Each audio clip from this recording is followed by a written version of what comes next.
Mais le problème, c'est que, J'ai expliqué.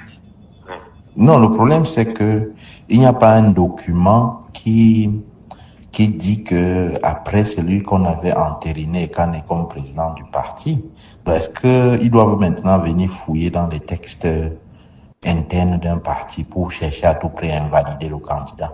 C'est un jeu que si on peut retourner contre eux, aussi au RDPC, parce qu'ils n'ont même pas eu le congrès ou bien le truc qui a désigné le président. Donc je sais qu'ils peuvent inventer des trucs, mais pour moi c'est que, ok, euh, d'abord, tu crois que l'avocat qui t'a trouvé 30 millions en 2 jours là, tu es pas sûr que c'est un gars du pouvoir? Je le connais très bien. Mais il prend 30 millions facilement comme ça, gars. Même s'il est milliardaire, 30 millions. C'est pas lui. Il m'a dit que si tu me donnes l'autorisation, moi j'organise. Ah, là, je... Oui. Ah. J'ai mon argent.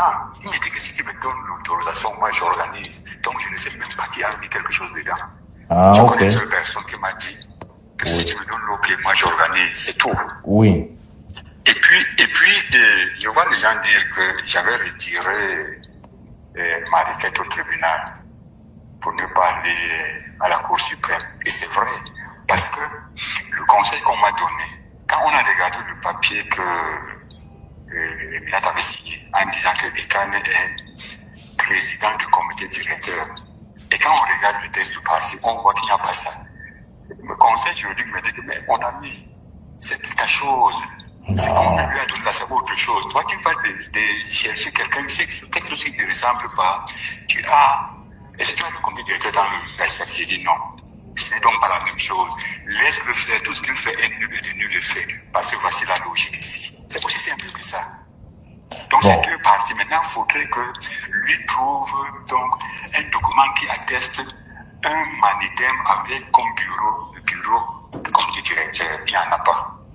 Mais non, en tout cas, non, moi je pense que c'est lui qui, comme en fait, je pense que toi tu le sais déjà, donc je m'étonnais sur la motivation de cet avocat, donc ça veut dire qu'il roule pour le gouvernement. Ça, je te dis que je ne sais pas, je ne peux pas Non, te dire. il a dit qu'il veut nuire à Ekane, il dit qu'il veut nuire à Ekane parce que peut-être il sait que c'est ça qui va t'inciter. Mais lui, je ne pense pas qu'il a un problème personnel avec Ekane. Lui, son objectif est ailleurs. Oui, il a peut-être. Là, je dis sincèrement, je ne peux pas dire, on se connaît très bien, on fait d'autres choses ensemble. Oui. Et ce qui s'était passé m'avait rendu ridicule, c'est-à-dire, il faut seulement rendre la monnaie, c'est tout, c'est-à-dire, comme tu m'as dit l'autre jour là, donc c'est vraiment un truc de bassa, quoi. On garde d'abord, quel que soit le... Oui, on garde d'abord. Et comme je te disais, avec tous ces arguments-là, ce qui est sûr, c'est qu'on va rester nos deux dossiers, ça c'est sûr. Et on va donc aller au contentieux. On va rejeter ton dossier aussi. Parce qu'il y a imagine, ça, moi je prends le maximum. Oui. Les deux dossiers seront rejetés. Oui. Et on va aller au contentieux. Et là où je suis en train de préparer le contentieux, donc j'ai toute cette argumentation. Mais ça coûte cher, ça coûte cher. Il t'a laissé, l'avocat là va payer le contentieux. Ça coûte combien? Hein? Ça coûte combien? 100 millions? Bon, non, pas 100 millions. Je veux dire, après, les avocats, comme c'est dans l'urgence, là, ils prennent cher. Hein. Donc, en tout cas, je veux dire,